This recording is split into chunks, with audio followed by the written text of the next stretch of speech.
Hello everyone. Our today's topic is isomers.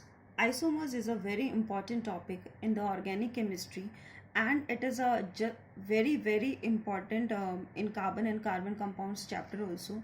See, isomers means everybody, have you heard the word twins?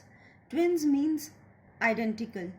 If the two persons are twins, that means they are look alike same. They have their different their different attitude, their different behavior, but their physical appearance is same.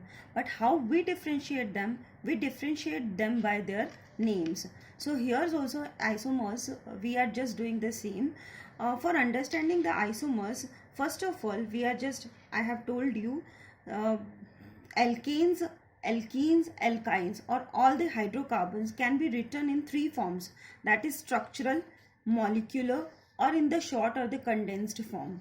See, the structural formula for any of the hydrocarbon, I have taken an example of 1 2 3 4 5, that is C5H12, that is pentane. This is the structure of the pentane, right? Here molecular formula is C5H12.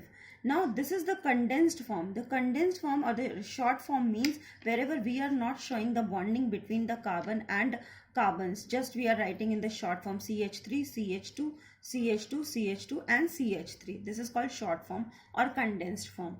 See, if we are taking example of this short form pentane, CH3, CH2, CH2, CH2 and CH3.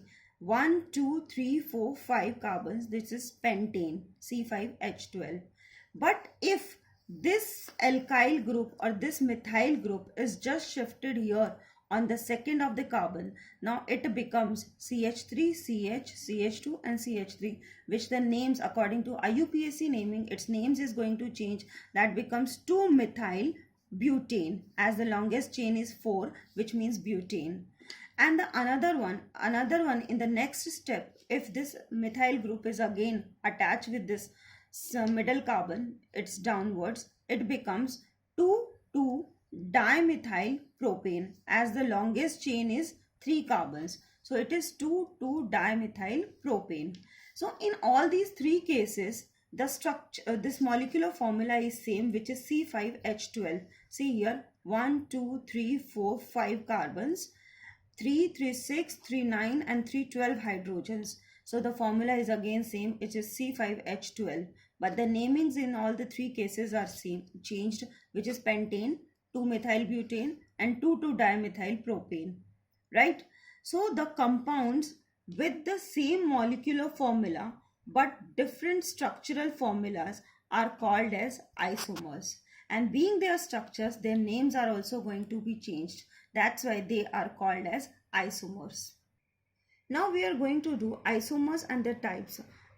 Now we have done isomers. Isomers are the same molecular formula but different structural formula. Now the types. There are two types of isomers.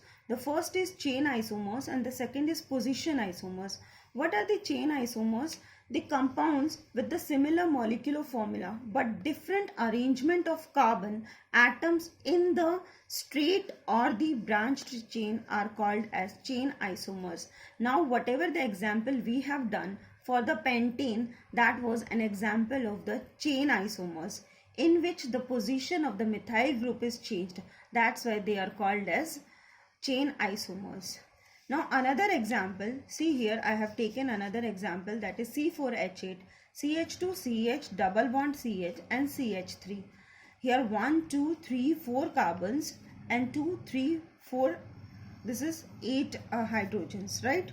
So this is but2ene, because the second position the double bond is there, that's why it is but2ene. Here again CH2 double bond CH, CH2, CH3. This is but1ene, because the double bond position is now here from second to it is going to change on the first. Being the IUPAC naming rules, we have to give the less number to the functional group or the bonds. So it becomes but1ene, right? So that's why these are called as position isomers.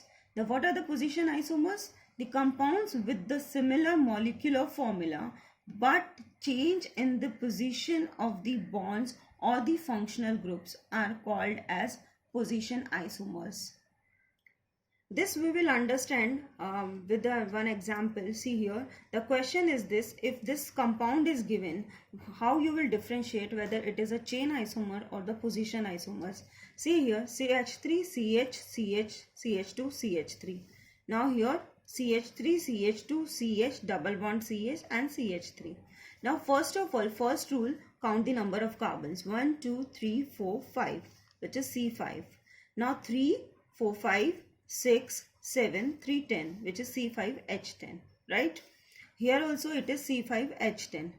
Now, but the bond, which is double bond, which is here on the given the second position, right? But here it is given here, fourth position. So that's why the position of the functional group is changed. That's why these are called as position isomers. Thank you. For understanding more, you can go through many more examples. So you will understand about what are chain isomers and position isomers. I think I have cleared this topic. If you have any doubt, please write down in the comment section. And if you like our video, please do like, share and subscribe. Thank you.